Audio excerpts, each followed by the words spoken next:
It is, yes. It's just gone 4:30. Okay, let's do this then. So I think we're good to go. Yes. So yeah, we're gonna do this our second Twitch live streaming, and we're here to demonstrate how to install OpenBalena on a VPS. My name is Daniel, and I'm here with Rich. I'm based in Lisbon, and Rich is based in the UK. In where exactly, Rich? In leafy Derbyshire, right in the middle. Sounds good. So Chris works a lot with Rich works a lot with the OpenBalena platform and a lot of Docker things. Everything's super exciting, and he's gonna be the magic behind the scenes, explaining what's happening as we go along and deploy one OpenBalena instance, right? Indeed. Yes.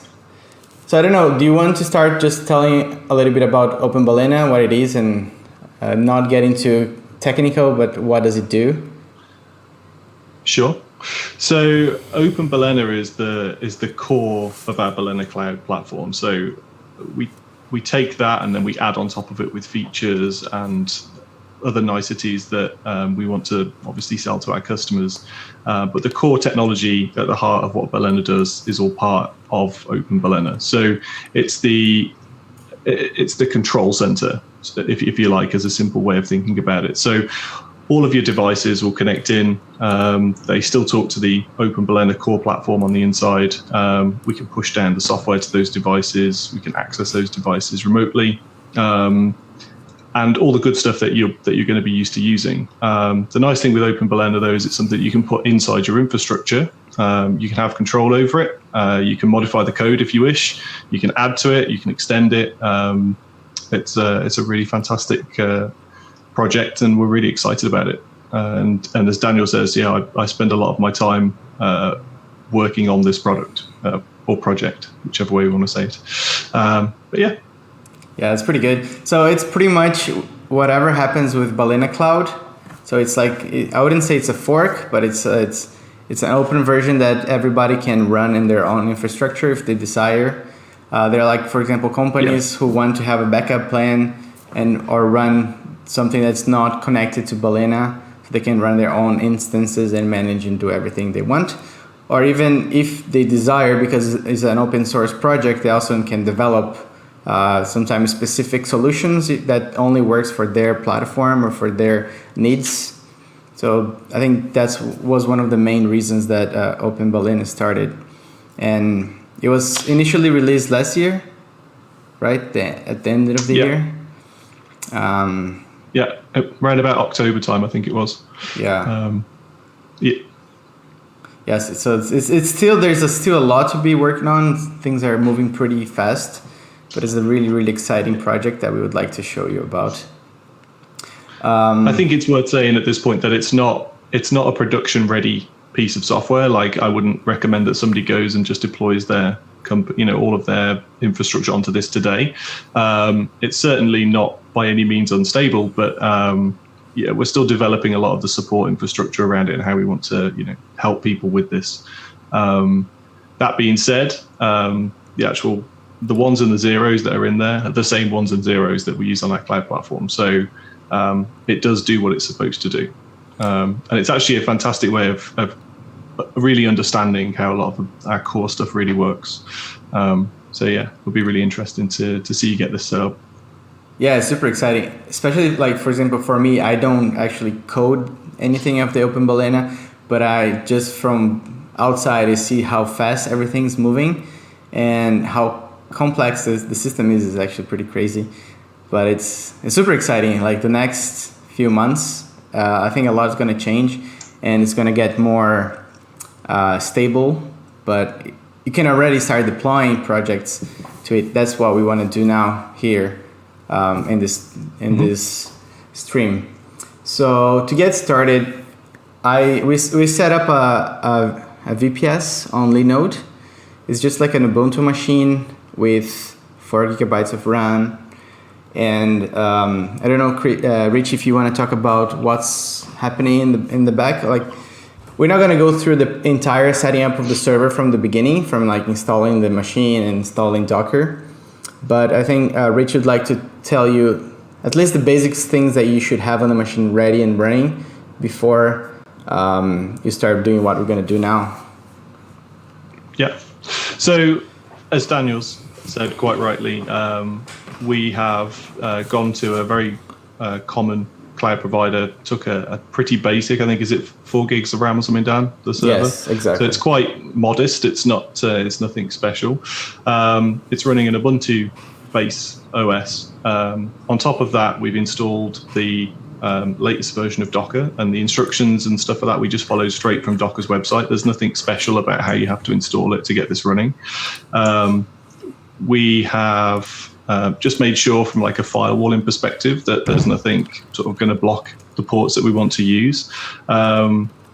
Just for those that are interested, it's pretty much going to be running using port 80, port 443, and port 3128. So as long as those are accessible, that should all be fine. I think, Daniel, you've also set up the domains already, haven't you, that are going to be used? Yes, so, I did. There's some quite interesting ways to set up the domains, but it's relatively straightforward. The way we've done it is that we've set up a wildcard domain with a CNAME to a pinned A record. So this machine can be accessed on any number of subdomains of our master domain, which Daniel will come across shortly when he types into the config. But apart from that, there's not really a massive amount more that we've had to do to the server. The only other thing that we have done, which makes the deployment a little bit nicer, is that we have enabled our Docker daemon on this server to also not only listen on the file descriptor, which is what it does by default, but we're also listening on a TCP socket, which is bound locally on the machine. The reason we've done this is that we're going to connect to that socket in order to deploy the code from what you can see on the stream right now, which is Daniel's workstation Ubuntu machine. So what you can see is not the server, even though it's also Ubuntu. This would be indicative of like your engineer's laptop or whatever they're using. And the reason we've done it this way is because there's a number of tools that you need for the scripts to run to prepare the environment. And those aren't necessarily things that you'd want to have on your server. So this way of deploying keeps the server's sort of software stack as minimal as possible. I mean, it really is just Docker that's running on there. And so, yeah, so we're hoping that this is quite close to what a lot of people would want to, would like to deploy OpenBlender in this way. So, yeah, ready when you are then, Dan. That's good. I just noticed that I'm still having the old title for the project, for the video, but I can change that later. Oh, on it's the fine. stream. Yeah, it's fine. It's still like with the last video, but it's okay. Yeah, so in the VPS machine, we have just like Docker installed. Now there's nothing much happening there right now. So I guess we can get started, right? Sure, let's go for it. So for example, let's start. We have the project OpenBalena. That's what happens. You can actually, I already have the link here, OpenBalena. We have a very nice looking website you can get a lot of information from here, and then we have all the code, all the source code is in our Git repository. And the first thing that we need to do for this is just clone there's a repository to your computer. So let's go ahead and do that. So if you see here, I am in the home folder of this machine. It's just like a clean Ubuntu virtual machine with just like Docker pretty much installed, and Balena CLI as well. So let's go ahead, and first thing we need to do is just clone the repository. If I do anything wrong, just let me know. You were the man behind the machine. You're doing the typing, so yeah. So cool. So as you can see here, we have the OpenBalena folder that we just cloned. So I have all the code. Let's go to that. And here we have all the code that is actually from the source code, right? Sure.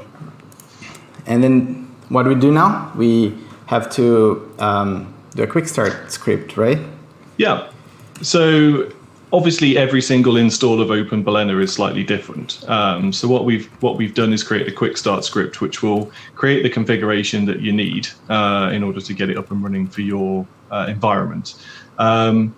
This is an area that we're currently working on anyway, and we have another project which is going to supersede the quick start in the end, which will be a lot more powerful and be really interesting when then that gets sorted. But for now, this is sort of the best way to get up and running. So you have to provide a username and a password, which will be essentially your login when you want to manage this, as well as a domain that you would like it to be exposed upon. So in this case, Dan, I think you're using your hellolala.com domain. Yeah, I mean, I can also show real quick the screen. So for this domain, we're using, I'm just configuring on Cloudflare. So this is the IP address of the server with a configured to OpenBalena, and then we have a CNAME for everything .openbalena that goes to this openbalena.hellolala.com. Yeah. So the OpenBalena stack is going to expose a number of services. The primary one is the API, and that will be accessed by the devices and other components of the system as api.openbalena.hellolala.com. So that's why we have to provide the domain, so that the HTTP and the HTTPS routing knows which containers to send it to. Also, I think, Dan, the way you're setting this up, because it's got a public IP address and you'd like to make, this is going to be a publicly accessible service, you've got the option of using a Let's Encrypt certificate so that it will be secured with a publicly trusted CA right from the bat. So that's what the -C at the end is for. That enables an extra container that handles some of that certificate magic for you. That is so cool. So if you go ahead and run that, then that should create you the configs that you need. So this is so cool. This is like a new feature that I think you were working not so long ago, right? To add, how easy it's just like you just add it seems so easy, just put -C in the end, and then you just get the certificate from Let's Encrypt, Yeah. So it was quite a requested feature from a lot of people on our forums. They really wanted to use it, with a publicly trusted certificate, because by default, the way that the system will work is it creates its own CA and it signs its own certificates. And that does work fine, but it poses a little bit of a, shall we say, a hurdle. So when you want to then connect to the system, you always have to make sure you have that CA cert in your system. And things like our Balena CI tool, because they're written in Node, they use Node's built-in certificate trust store. So it can be done, but it makes it a little bit awkward to use those certificates. So what we wanted to do is add a nice way of providing the system with a Let's Encrypt certificate, which is publicly trusted now and is I think quite highly thought of as a security mechanism. So we wanted to make sure that was available. So the way this flag actually works is it will try and do get you a staging certificate first, and if that is all successful, then it will then reacquire one using Let's Encrypt production grade certificates, which are then trusted. So it's quite an automated process, but I think it seems to work really well. So yeah, it should be good. Yeah, we have a question. Which ports need to be open, and to create the certificates, and how do they manage renewals? Okay, so ports that need to be open is port 80 and port 443, just for the certificates. Primarily, the service doesn't really use 80. 80 is only there to do the Let's Encrypt validation mechanism.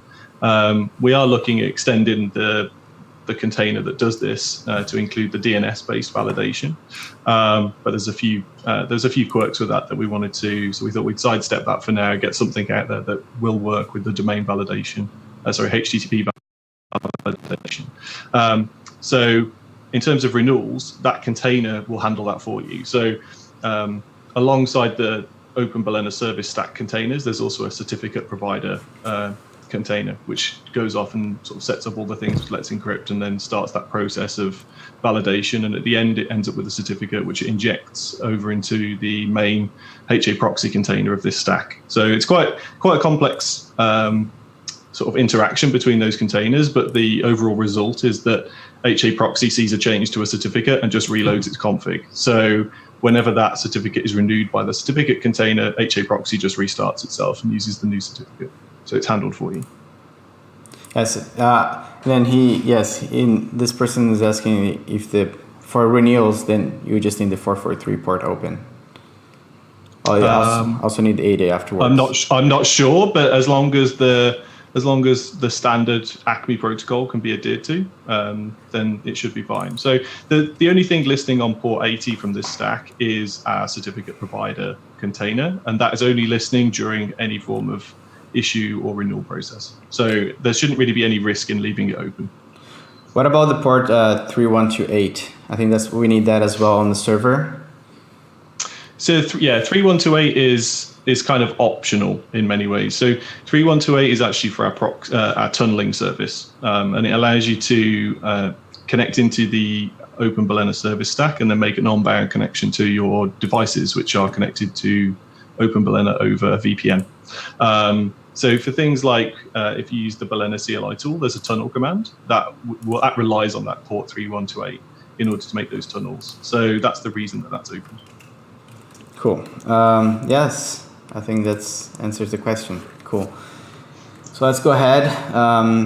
So as you can see here, so at this point, I think we want to we're going to pin the software versions, aren't we, for this demo, because we want to make sure that we're using ones that we've pre-tested. Yeah, exactly. So I just wanted to point here that you can see in white where there's a success, which means that the Let's Encrypt certificate was correctly created and validated, right?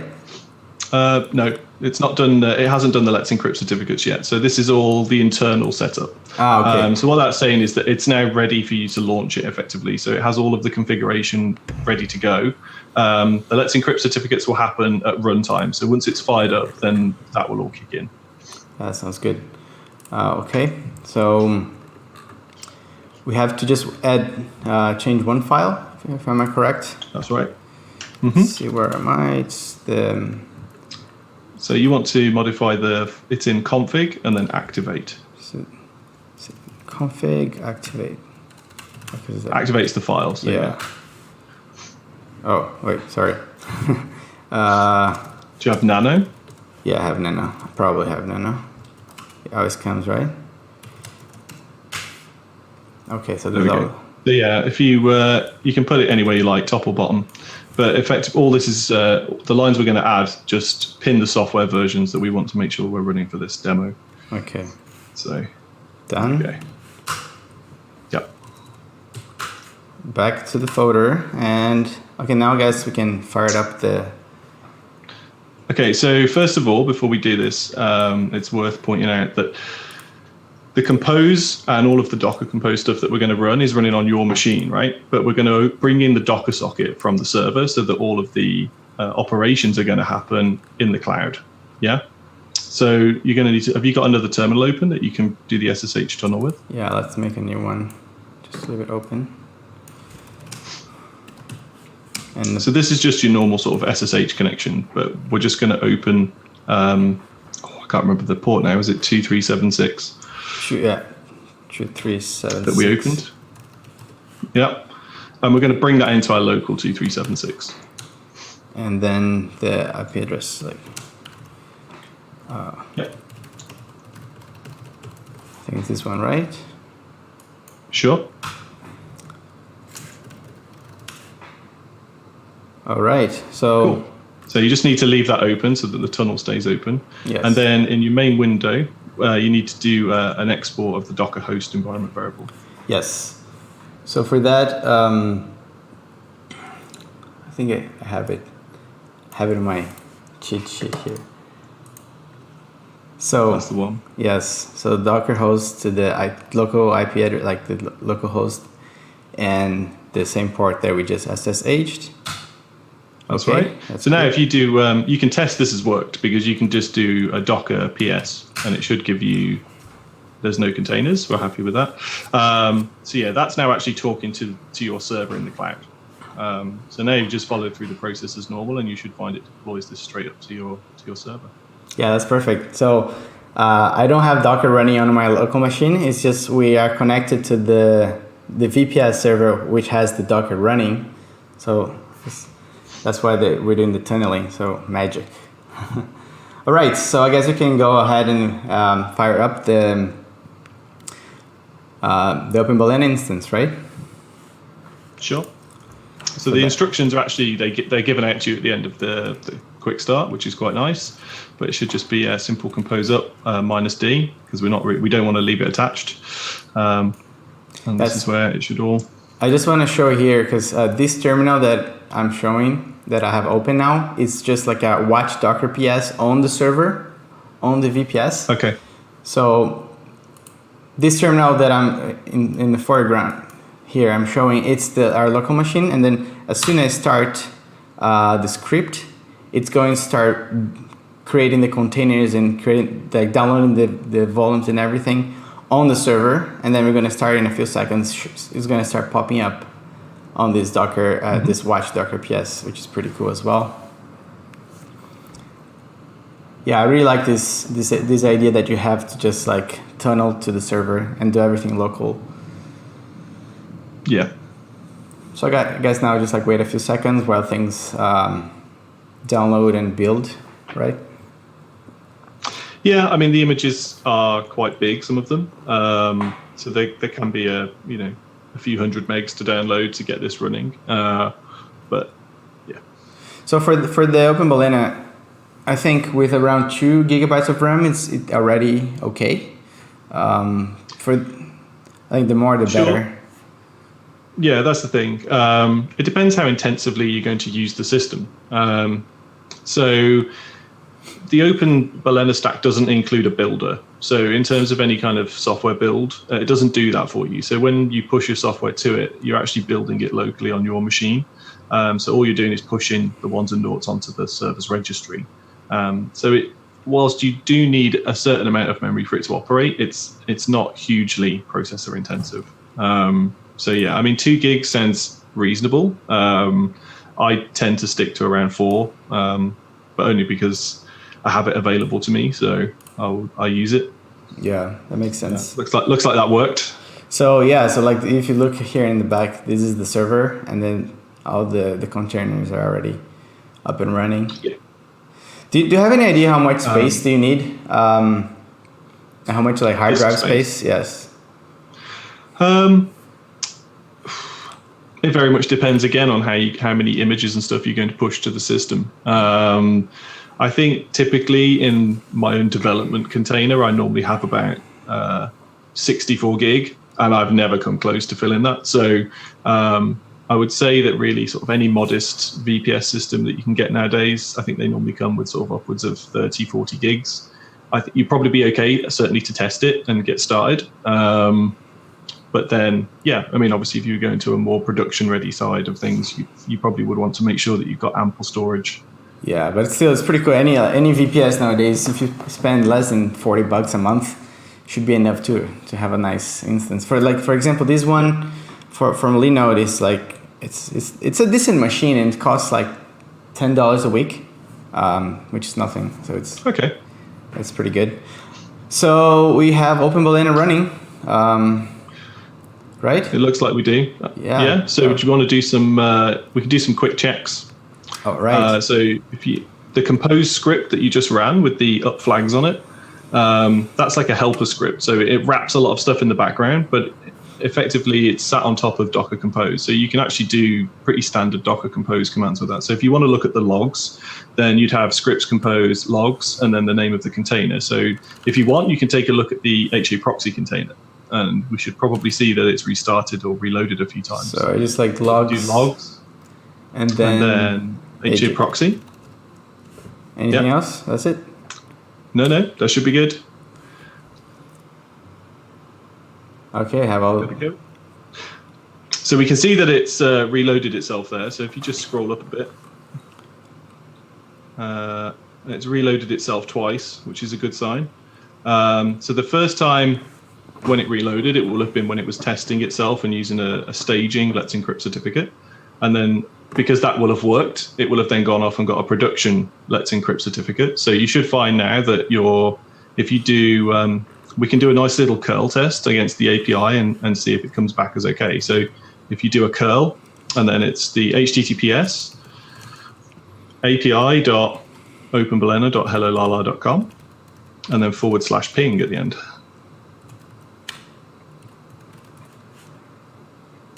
And we should see okay, and no complaints from Kurt either, which is good because that means it trusted the certificate that was on the server. So that seems to be all set up and running. So now really you could switch over and start using the Balena CLI if you want to. Yeah, it's pretty good. Yeah, I think it's good. So I have Balena. If I do just Balena login, it's going to show that it's going to be pointing to actually the production, the Balena cloud here.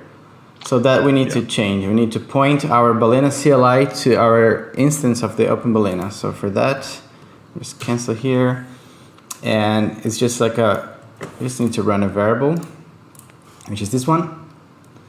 Export Balena arc, Balena URL, and then the Open Balena URL that we just deployed. So like now if I go to Balena login, we can see here that we are pointing to the server that we just created. So for now, I'm just going to use credentials. That's the credentials that we just created the account. So that's going to be just like my email. Let's see if it's going to work. Okay, boom. Okay, that's good. We are logged into our Open Balena instance. And so far, everything's going okay. Right? Yeah, it seems to be. There's not really anything else Open Balena specific. At this point now, it's a case of pushing an application to it or deploying an application to it. So the workflow is very similar to what you would get on Balena Cloud. The only difference is that with Balena Cloud, you could issue a Balena push command. And what that will do is it will take the contents of your directory, and I'll dumb this down as simple as possible. So it takes the contents of that directory and it pushes it up and builds it on the server for you. Whereas the Open Balena doesn't come with a builder, so we can't do that. So what we'll do is we'll use a Balena deploy command, which it will do all the building on your local machine, and then when that image is built, it will push that image up to the registry that comes with Open Balena. So let's go ahead and create a test app. So for that, you just type Balena app, create, and then the name of the app. For this one, it's going to be test app. Yep. And that's going to take like a couple seconds, and then it should create. And then we're going to select which device. As an example here, if you guys can see in the camera, I'm just going to be using a Raspberry Pi 3. Appropriate, given that it's Pi Day. Yes, happy Pi Day, everybody. And then for that, I'm just going to select here the Pi. As you can see, there's a big list of devices that we already support. And I'm going to select the Raspberry Pi 3. And that's pretty good. Okay, so we created the app for that. So the next step, what I want to do with this actually, just to know where I want to get to, is like we create an app for the Raspberry Pi 3. And I want to deploy a project that we have on GitHub, like a simple project that we have to use the Sense hat and show some LEDs on the hat, and deploy a full project with Open Balena. So what we've done so far is create the test app and configure it to use Raspberry Pi 3, right? So the next step is actually we need to go to the Balena OS website and download the image that we're going to use to flash on the Raspberry Pi. So if you go to balena.io/os, you're going to have here that's our website for the Open Balena. Just click on download and Raspberry Pi. And as I'm using the Pi 3, and I'm just going to download the development version. Let's see. I have here, actually I already have it downloaded, but magic happened in the background, but they already have this. Just click and download. Let's see where it is. If I go to the folder now, downloads and temporary, I'm just gonna move this one to the download folder. Let's pretend I just downloaded the image from the Balena OS website, so I have it here, right? This is going to be the image that we're going to flash into the device, but what we need to do now is configure this Balena image so that as soon as we flash and insert into the Pi, it's going to connect to the Open Balena that we just deployed. I think I need to unzip this file actually, right? Sure. And after doing that, we're just going to use, there's a command that changes the configuration in the image file. And that's going to configure everything, because you need to configure, for example, if you want to have your device on Ethernet or Wi-Fi. If it's Wi-Fi, you need to set up the credentials. It's pretty much like you're going to do in the Balena Cloud, but instead of doing in the website, you're just going to do everything in the terminal. Just keep in mind that using the Balena CLI, you can also use the same thing that you do for Open Balena. You can use for your own personal Balena Cloud account as well, right? Yeah. This part of the workflow is identical pretty much. Yeah, exactly. So for this one, we just need Balena OS configure. And then we select the image, which is going to be this one, -- app, which I created was test app from like the time that we created here. And then I'm going to specify the version of the OS that we're going to be using, right? Yep. And it's going to be this. I think that's correct. So Balena OS configure, the image, the name of the app that we're trying to use, and the version. All right. So that's going to take like a couple seconds, configuring everything. I'm just going to use this on Wi-Fi. And then it's my internet, local internet configuration. Done. So the image is already flashed. Configured, not flashed yet. So now that's the part that we're going to actually flash this image, the Balena image, into the SD card. So I already have on my computer the SD card inserted. So for that, I'm gonna cheat a little bit and just copy this because it's longer. This part of the code is just like a little cheat that we're doing because I'm running everything on a virtual machine. And there's some things that wasn't working very well for the USB drive. But was it right? Yeah. So it's mainly because of the way that Node.js is installed on your virtual machine. So the Balena tool needs to run as root in order to access the hardware. But your NVM has installed Balena into your local user. So as you do a sudo and switch over, sudo wipes things out of the path and things like that to sanitize it, to make it safe. So we're just adding that in so that it knows where to find it. That's all. Yeah, I'm just going to keep it running because this can take a couple minutes. Yeah, so ideally so I'm just going to select the machine and then we'll erase it. Yes, okay, now it's going to do it. So on your device, all you would going to do is Balena local flash and then image. I'm running everything. And that image as well is not. Sorry, Dan. Yeah, go for it. I was just going to say that image is not hard coded to a particular device either. So, you could take that image and flash it to 10 SD cards and put them into 10 different Pis. So if you had to do a deployment of say 10 devices, then you wouldn't need to go through that process every time. You have that image now, and that will always associate. Once written to a card and put into a device, it will always associate back to that application. Yeah.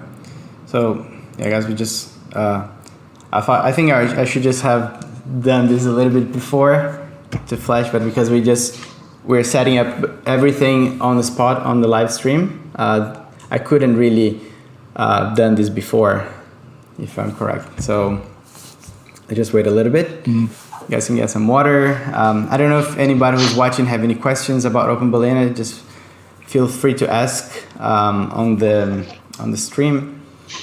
Maybe I also like to ask can you guys hear us okay? Because I think after this stream we're gonna try to do it more often because I think there's a lot of people could be interested.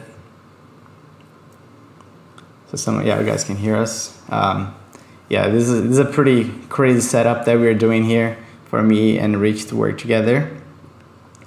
It took like some time to get everything up and running, as he's in his house and we're far away. Yep. Yes, so I'm recording this stream, and as soon as it's over, I may just do like a little bit of editing, the beginning and then the end, and everything is gonna be posted to YouTube. I can post the link of our YouTube just for future reference. Here. So it's youtube.com/balena.io, and we will try to do this more often if you guys like. And also, of course, today we're using a software project showing how Open Balena works, but the idea is to mix between only software and also some hardware projects, some hacks and things like that. I think that could be pretty cool. If you ever have any idea of things that you guys would think that would be interesting for us to stream, or questions, or even project ideas, because that's something that we do a lot. We have in the company, we call it like Friday hacks, that people try to build things on Fridays based on Balena. And yeah, that's pretty cool. Let's see here, I have the Raspberry Pi 3. I don't know if you guys ever use this. We have one, while this finishes, we're gonna be using this. We have the Balena IO Playground, which is on GitHub, that everybody from the team, when they create a project, something cool, something that could add value to other people, we tend to push the source code here. So we have you can see 408 repositories for multiple different projects that the team has been working. And for this example, I'm going to be using the Balena SenseHat Python starter kit, which is like a super simple project to use the SenseHat board. Okay, so now it's just validating. See, actually it didn't take that long if you think it. I have a pretty old SD card reader, and it's like an old SD card as well. I'd say, yeah, very old. Yeah. I just noticed that your SD card's only 4 gigabytes big. I know. I have way too many SD cards around the house. I need to start doing something with them. But yeah, it's going fine. And what I think normally we would recommend sort of 8 to 16 gigs really as a minimum on a lot of these things, depending on the software that you're going to push. Yeah. So yeah, some frameworks and that, they can get quite big nowadays. So yeah, 4 gigs is a little bit tight. But for this project, for this example, yeah, I think it's even hard to buy SD cards that are under 8 gigabytes nowadays. I don't think they produce them anymore. Or if they do, just like old stock, you know. I think pretty soon they're going to start selling a bunch of these 1 terabyte SD cards. So that's going to be pretty interesting. Mm-hmm. That's going to change a lot of things. Well, we'll see. If yours runs out of space, then the beauty of the fact that you've used a publicly trusted certificate means that I could actually, if you tell me the password, then I can connect in and I'll configure an image and I'll boot my Pi onto your device. Yeah, I think it's going to be fine. Yeah, but that's pretty cool. Like now I have my own Open Balena. I have all my friends connect to it. Okay, so also we are flashing here, and this is the same backend as Etcher, right? That's going in the backend for the Balena Flash. Say again, sorry, you broke up a little bit then for me. Sorry, I'm saying the software that's is flashing. It's pretty much like the Etcher that we have. Yeah, it's doing the very same job. I'm not sure. I think there may be some shared components there, but yeah, Etcher's a great tool for flashing stuff. I still use Etcher quite often actually for a lot of the things I need to do. So this is the SD card that I just flashed on the Raspberry Pi. So all I'm going to do, I'm going to insert the the SD card, and I'm going to turn it on. I wish I had a webcam pointing down, but I don't think for this project it's so necessary. So it turns on. So I guess now the device is up. We just need a few more seconds, and then it should start showing into the devices, right? Yep, should do. So if you do Balena devices, like it should be empty for now, and then in a few seconds, I'm just gonna keep this up here. You could watch it. Oh, nice. And then as soon as there's a change, it's going to pop up Yep, here. it should Every show 2 up. seconds it updates. Okay, wow, that was fast. Okay, Yep. So we have the quiet smoke running. And then it's already, I don't know, it took like less than 20 seconds and it's already showing in the OpenBalena instance. Yep. So everything's good. So what we need to do now, so if I just do without watching, we're gonna have the Balena showing here. And we have to actually just push the code for the sense hatch, right? So let's just... Yeah. So you want to grab that and then you should be ready to go. That's just way too easy. I have here, and then I'm gonna use a Balena deploy. Yep. And then the name of the app. Before you run this, I just want to check. Because this is going to build on your local machine, it's going to use Docker on your local machine to build. So you need to make sure that you're not still connected to the server's Docker host. Otherwise, it's going to there's going to be a bit of a mismatch. It may even work, but I wouldn't want to try that for now. I'd make sure that your Docker host is using local. So you could just do it in another terminal. Okay. I mean, want to be safe. You'll still need to export the Balena RC in order to connect. Yeah. But I think the unusuality of this demo is that you've just deployed it and you're trying to write software to it at the same time. So it's kind of like 2 operations in one. It wouldn't be normal that you'd have that still left in your setup. So, but I don't need to log in again, right? yeah. No, you should be fine. But you can just test your Docker's okay though. If you just do a Docker PS, you should see that there's nothing there. Yeah. Okay. It's not connected. But does that mean your Ubuntu machine isn't running Docker yet? Yeah, exactly. But that's good though, because it means it's. Yeah, I'm not connected. I think it's because of your user permissions. Yeah, but that's fine. Like I don't need it for that. But I think you will need it to do the deploy. Okay, so I can just go back to this terminal then. Go on. If you do it on that one, it's talking to the server. So how? So you need to be on that one. So you need to. I think it's just because of your user. Try doing sudo docker ps. Just make sure that runs. Yeah. So it's because really your user should be part of the Docker group. Yeah. Which is a bit of a. Should I do that, or I think you're just using sudo for pushing should work? I'm just thinking. No, you should probably do it because you would have to invoke the Balena command as root too, and so that's probably not a good example. So I would just add your local user. Yes. I thought we'd done that in the prep for the VM, so it must have just slipped when we snapshotted it. It must have been one command too. But yeah. You've got mode. To just sudo. Oh. Yeah, and also use a mod. Yeah. Yeah. Okay. Cool. Now you may have to relog to get that to take.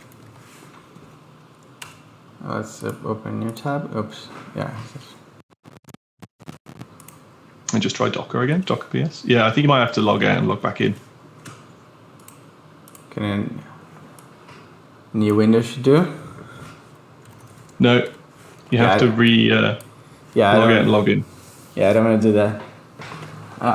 Is there any way we can do without doing that? Because I pushed the software to Balena without doing that, and it worked fine. So we can try that. Okay. Well, I think when you did it before, you must have actually still been hooked into the server's Docker socket. So it'd be interesting to see if that works. Let's give it a go. Yeah, let's give it a go. Because I think I tried it and that's what worked.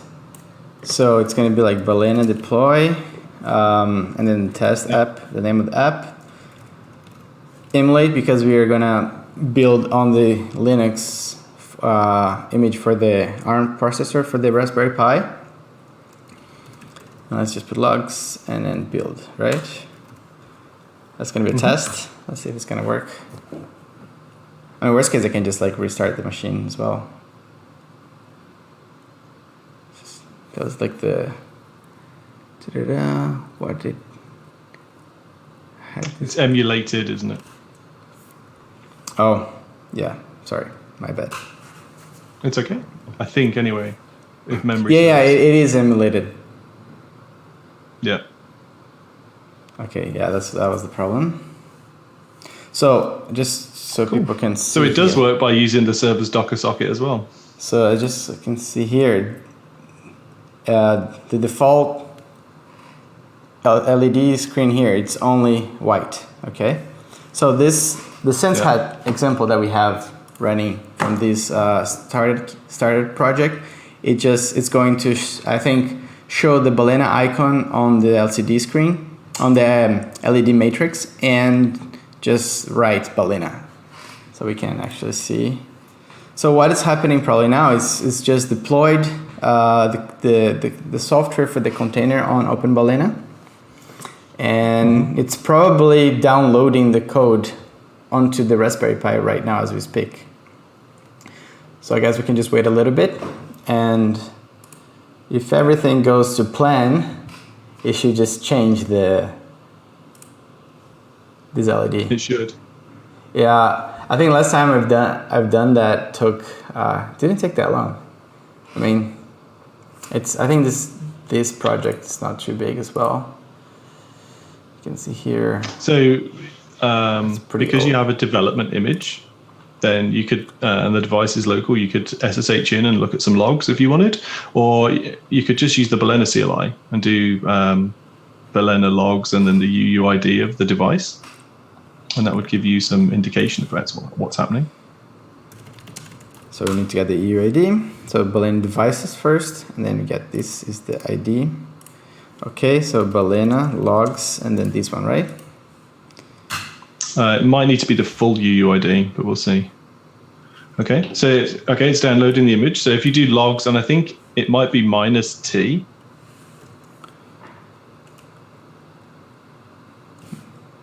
No. Oh, sorry. Logs UUID -T. I think. Yeah. So like it. And now it will tail those logs. So when it's finished downloading the image, it's just gonna finish here. I'm just gonna keep your Wi-Fi must be very slow. Yes, probably. And then, yeah. This thing is pretty cool. I really like this hat. Just to make sure I don't disconnect the USB cable while doing this. But yeah, I guess at this point while we're waiting, is there any more questions? Oh, yeah. There we go. So I guess it's actually working. I don't know if you can see. Has your hat changed? It did. It's just because it's too bright. You can really see. Let's see here. Now it's going to show. It's supposed to write Balena. Is it on? Yeah. So you can see here.